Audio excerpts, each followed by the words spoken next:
So a ceasefire has been agreed from both the parties. Straight of Hormuz क्या Iran पूरा खोल देगा? ये fucking crazy bastard live in hell. इसके बाद praise be to Allah. इसका मतलब पता है आप?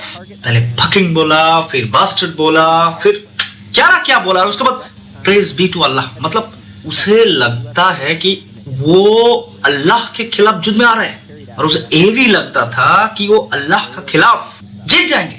वो हार गया. सिर्फ वॉर में नहीं हारा, वो इज्जत में हारा, वो प्रेस्टीज में हारा, वो मेंटली हार गया है.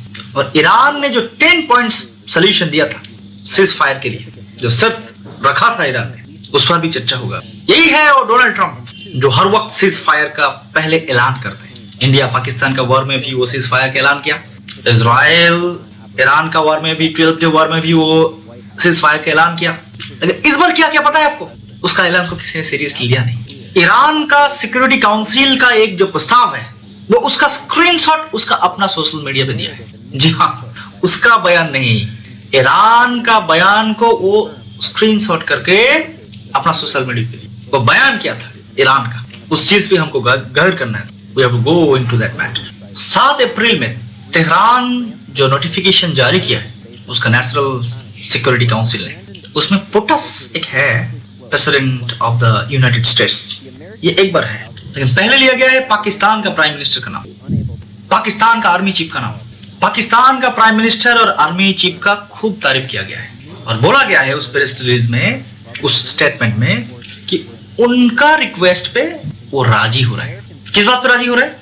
ट्रम्प का जो 15 पॉइंट प्रपोजल था और ईरान का जो 10 पॉइंट प्रपोजल था, ये दोनों पे बात होगी, दोनों पे बात होगी. एंड अगर अमेरिका बॉम्बिंग बंद करे, पहले अमेरिका को बंद करना, अगर अमेरिका अटैक करना बंद करे, तो ईरान में भी जवाबी कार्रवाई नहीं करेगा. सुनिए बात मेरा. और ये चीज को हमारा POTUS president of the United states mister Donald J Trump ने एक्सेप्ट भी किया है. पहले अमेरिका को बंद करना पड़ेगा. अगर अमेरिका बंद किया, ये 10 पॉइंट प्रपोजल को कंसिडरेशन पे लिया, तो ईरान बंद करे, वो भी 2 वीक्स के लिए. स्ट्रेट ऑफ हॉर्मुज क्या ईरान पूरा खोल देगा? नहीं.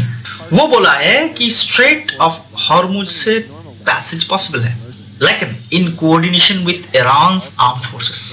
मतलब ईरान का आर्म फोर्स बोले कि तुम जाओ तो जा पाओगे, नहीं तो मारा जाओ. जो अभी भी है, जैसा स्थिति अभी भी है, यहाँ कोई चेंज नहीं. फिर बोला गया ईरान के आर्मी के साथ कोऑर्डिनेशन के साथ साथ टेक्निकल लिमिटेशंस भी है. उस टेक्निकल लिमिटेशंस और ईरान का आर्मी के साथ कोऑर्डिनेशन, मतलब ईरान का परमिशन के बिना स्ट्रेट ऑफ हॉर्मुज पूरा खोलेगा नहीं. मतलब जैसा अभी है ऐसा रहेगा. फिर भी ट्रम्प इसे मान लेगा. तो finally Iran, I mean the world, I mean the humanity is on the upper hand, on the upper position, and America and Israel is like in lower hand. Okay, so a ceasefire has been agreed from both the parties. Whatever my knowledge is there about Iran, Iran के बारे में मेरा जो समझ है, Iran तो ईमान और विश्वास में पक्का है. वो बोला तो वो बात मानेगा. लेकिन बात है इजराइल और अमेरिका का, तो किसी भी टाइम पे सीज फायर रोक सकता है. ये सीज फायर का वक्त में भी गोला बारूदी कर सकता है, बॉम्बिंग कर सकता है. अभी का न्यूज के अनुसार एक सीज फायर होने का चांसेस है 2 वीक्स के लिए, फॉर 2 वीक्स. वो भी अमेरिका का कहने पर नहीं, ईरान का डिक्लेरेशन पर, ईरान का शर्त पर. So this is win. Iran जैसा एक अंडरडॉग मिलिट्री पावर अमेरिका के खिलाफ, जो सुपर पावर है, सुपर डुपर पावर है, जिसके ऊपर कोई पावर है ही नहीं, उसके साथ इजराइल जैसा कल्प्रिट है. ये सब क्या बोलेंगे? जीत बोलेंगे और महाजीत बोलेंगे. हम तो सिर्फ ईरान का जीत नहीं देखते, हम तो इसमें ह्यूमैनिटी का जीत. This is a win for the humanity. Let's see what happens. Let's see up to which limits Trump can endure the mental and physical and the every type of pressure he's feeling right now. Let's check. I hope Trump can understand Hindi, by this Hindi. I also hope that this message will not go to him also. But if it reaches to Trump, then I just want to say him, praise not only be to Allah, rather all praise goes to Allah. Alhamdulillah. Here Allah doesn't refers to the God who is the Muslims world. Trump has no knowledge. Allah is actually the God of Christians, is God of Muslims, God of Hindus, God of Jews. He is the creator of the universe I'm talking about. He is the sustainer of the universe. Yes. Praise is not only going to Allah, rather all praise belongs and goes to Allah. Finally and officially world on the war, humanity on the war. Iran इस war को जीत लिया। ये जो जंग था, शायद अभी भी है, ये जंग सिर्फ अमेरिका, इजराइल और ईरान के बीच नहीं था।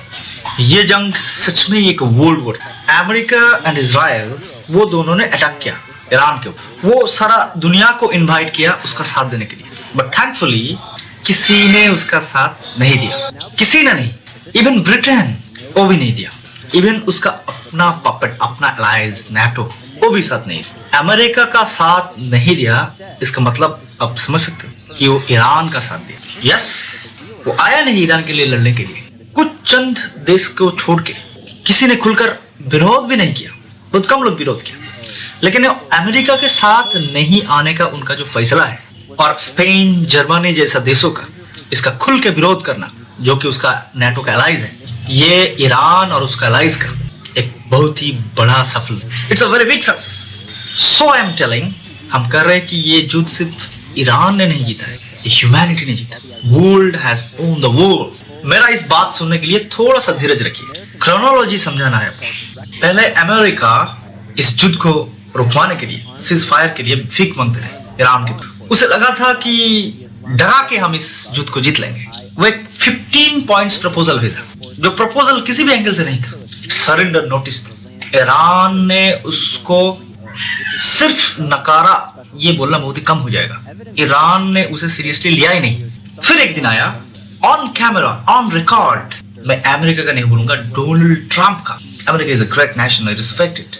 डोनाल्ड ट्रंप का 12 एयर मशीन्स, यस 12, जिनमें फाइटर प्लेन है, हेलीकॉप्टर्स है, ड्रोन्स है, सब कुछ को मलबा में बदल दिया। सारा दुनिया देखा ये चीज। फिर आया ट्रंप का वो बयान, वो सोशल मीडिया पोस्ट जो शायद आसमान में भी हिट किया था, उस अर्थ में। उस पोस्ट को आप पढ़िए जरा। पहले ट्रंप ने इस्तेमाल किया फकिंग स्ट्रेट, एक गाली होता है, सबसे बड़ा गाली होता है हिंदी। देन वो इस्तेमाल किया एक वर्ड क्रेजी बास्टर्ड, वो भी बहुत बड़ा गाली होता है। गाली देना सिंपल बात है, उसका गुस्सा आया वो दिया, उसका दिमाग काम नहीं कर रहा था वो गाली दिया, ये नॉर्मल बात है। ये एक प्रेसिडेंट दे रहा है, ये थोड़ा सा अनएक्सपेक्टेड है, लेकिन ट्रंप है, वो कुछ भी कर सकता है, ये भी नॉर्मल। नेक्स्ट ट्रंप को याद आ गया हेल का, हेल हेल, जो telling you will live in hell, इतना तक भी ठीक था। इस बार आया प्रॉब्लम, वो एक फ्रेज लिख दिया। उसके बाद पता है वो फ्रेज क्या था, जो मैं वीडियो का पहले में बताया एकदम स्टार्टिंग में, प्रेज बी टू अल्लाह। और उसके नीचे क्या लिखा था पता है, प्रेसिडेंट डोनाल्ड जे ट्रंप। लोग कब ऐसा करते हैं, उसका और भी पोस्ट देखिए, वो ऐसा गाली देता है ईरान को, धमकाता है, चमकाता है, फिर लिखता है नहीं गॉड ब्लेस ईरान। देखो पहले ईरान को गाली देता है, एक सॉफ्ट थ्रेट है, घुमा के थोड़ा सा नाक पकड़ना, फिर बोलता है मे गॉड ब्लेस। यहाँ वो ऐसा ही काम किया है।